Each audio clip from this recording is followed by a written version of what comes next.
Hello दोस्तों, हम आपका स्वागत करते हैं Rajasthan high court fourth grade की वीडियो में। आज हम पढ़ने वाले हैं दिशा फोर्थ ग्रेड बुक से संज्ञा टॉपिक। चलिए आइए हम देखते हैं संज्ञा टॉपिक। ये देखिए, आज हम पहला टॉपिक पढ़ेंगे संज्ञा। आज हम संज्ञा पढ़ने वाले हैं। हेलो दोस्तों।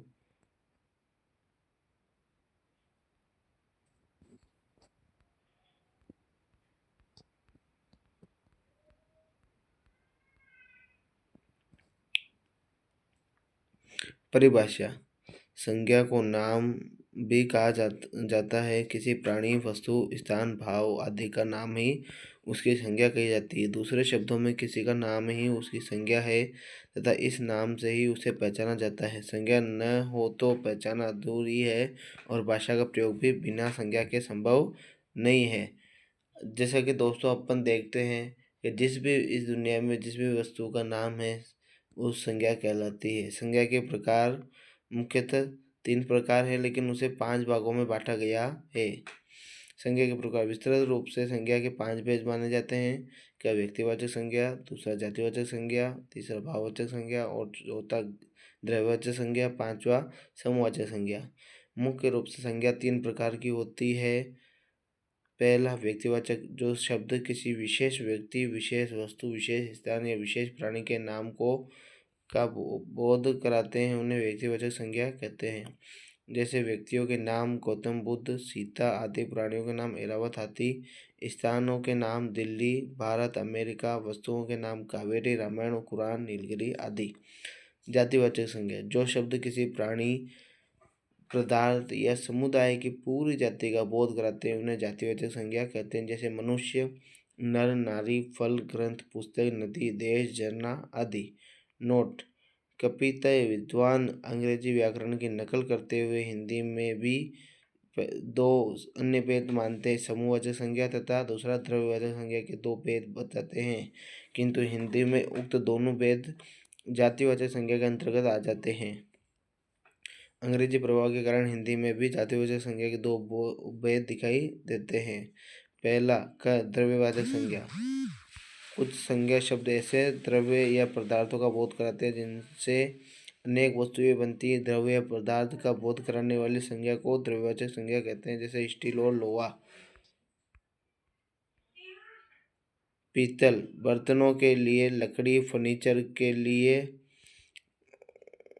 प्लास्टिक खिलौनों के लिए, ऊन स्वेटर के लिए, सोना चांदी आभूषणों के लिए। ध्यान रहे, द्रव्यवाची संज्ञा शब्दों का प्रयोग प्राय एकवचन में ही किया जा सकता है, क्योंकि ये शब्द गणनीय नहीं होते हैं।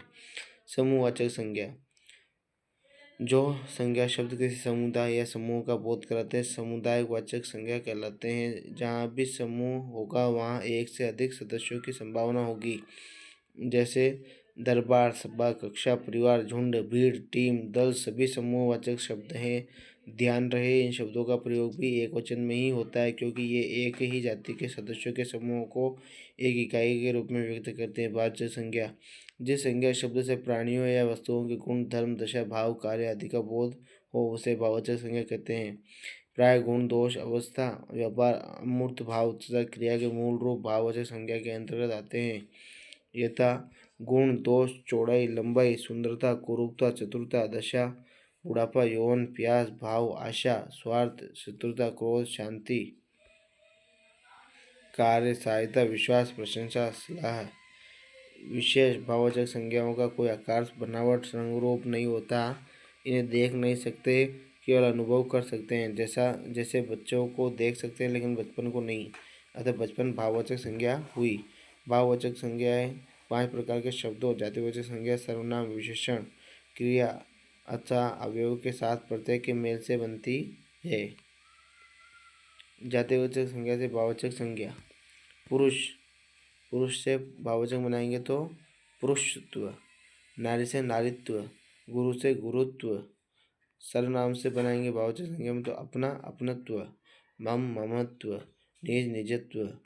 विशेषण से बनाएंगे भाववाचक संज्ञा तो सुंदर, सुंदरता, सौंदर्य, वीर, वीरता, वीरत्व, धीर, धीरता, धैर्य, ललित, लालित्य। अवयव से बनाएंगे तो दूर, दूरी, निकट, निकटता, नीचे, नीचाई, रुकना, रुकावट, थकान, थकावट। संज्ञा का रूप परिवर्तन लिंग वचन कारक के अनुरूप होता है, अतः इन पर विचार करना भी आवश्यक है। संज्ञा का पद परिचय। वाक्य में प्रयुक्त शब्दों का पद परिचय देते समय संज्ञा, उसका भेद, लिंग, कारक एवं अन्य पदों से उसका संबंध बताना चाहिए। यथा राम ने रावण को बाण से मारा। राम संज्ञा व्यक्तिवाचक पुल्लिंग एकवचन, कर्ता कारक मारा क्रिया का कर्ता। रावण संज्ञा व्यक्तिवाचक पुल्लिंग एकवचन, कर्म कारक मारा क्रिया का कर्म। बाण संज्ञा जातिवाचक पुल्लिंग एकवचन, कारण कारक मारा क्रिया का साधन। पद परिचय में वाक्य के प्रत्येक पद को अलग अलग करके उसका व्यवहारिक व्याकरण स्वरूप बताते हुए अन्य पदों से उसका संबंध बताना पड़ता है। इसे अवयव भी कहते हैं। आइए दोस्तों, अब अपन स्वयं का मूल्यांकन करते हैं।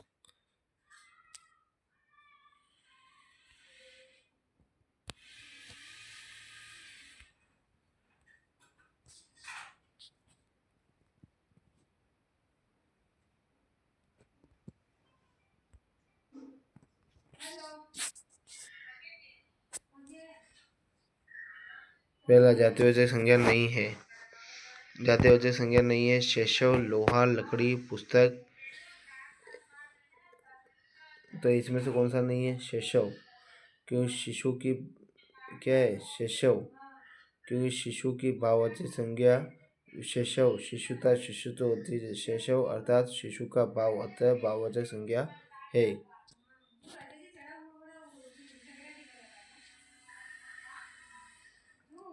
निम्न में से किस विकल्प में सभी शब्द जातिवाचक संज्ञा है? सभी जातिवाचक चाहिए, तो कौन सा? पुस्तक, पहाड़ और नदी।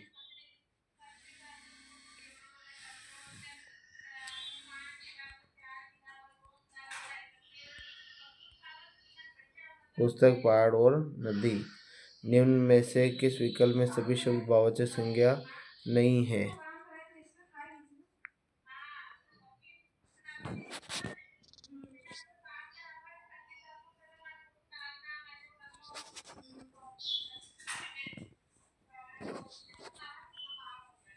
चौथा, दानव, मनुष्य और ब्राह्मण भाववाचक संज्ञा का उदाहरण है। तीसरा, यौवन। निम्नलिखित शब्दों पर विचार कीजिए। भयावह, सौंदर्य, दर्शनीय, कल्पना, उपयुक्त में संज्ञा शब्द है। संज्ञा शब्द कौन सा है? संज्ञा पता नहीं अपने को, तो दूसरा मेरे हिसाब से चौथा है, ब और द, सौंदर्य और कल्पना। भाववाचक संज्ञा शब्दों में बनाए गए क्रियापदों का सही विकल्प है। एक, लिखावट और लिखना। इनमें से किस वर्ग में सभी विशेषण संज्ञा शब्दों से बने हैं? भारतीय, दर्शनीय, आलसी। विशेषण से निर्मित भाववाचक संज्ञा है। भव्यता। निम्नलिखित में से विशेषण से बनी भाववाचक संज्ञा है। नवीनता। इनमें सर्वनाम से बनी भाववाचक संज्ञा है। ममता। इनमें क्रिया से बनी भाववाचक संज्ञा नहीं है। भलाई। किस विकल्प के सभी शब्द विशेषण से बनी भाववाचक संज्ञा है? महत्व, सौंदर्य और प्राथमिकता। इनमें भाववाचक संज्ञा है। बचपन। कौन सा शब्द संज्ञा है? अपेक्षा। किस विकल्प के सभी शब्द भाववाचक संज्ञा है? ईर्ष्या, बचपन और नैतिकता। किस विकल्प में सर्वनाम से बनी भाववाचक संज्ञा है? ममता। किस विकल्प के सभी शब्द क्रिया से बनी भाववाचक संज्ञा है? पढ़ाई और लिखावट। निम्नलिखित में शब्दों में से कौन सा शब्द भाववाचक संज्ञा के अंतर्गत आता है? भाववाचक संज्ञा। तीसरा, हरियाली। विद्वान विशेषण बनी भाववाचक संज्ञा है। विद्वता। तुम्हें धोखा नहीं देना चाहिए था। इसमें कौन सी संज्ञा है? भाववाचक। निम्नलिखित में भाववाचक संज्ञा कौन सी है? शत्रुता। भाववाचक संज्ञा के अंतर्गत आते हैं गुण और दोष। कौन सा प्रत्यय लगाने से मधुर विशेषण भाववाचक संज्ञा में परिवर्तित होता? मधुरता। इनमें से किस विकल्प में सभी शब्द जातिवाचक संज्ञा है? तीसरा, पहाड़, बालक और नदी। गांधी को राष्ट्रपिता कहा गया है। इस वाक्य में गांधी शब्द क्या है? व्यक्तिवाचक संज्ञा।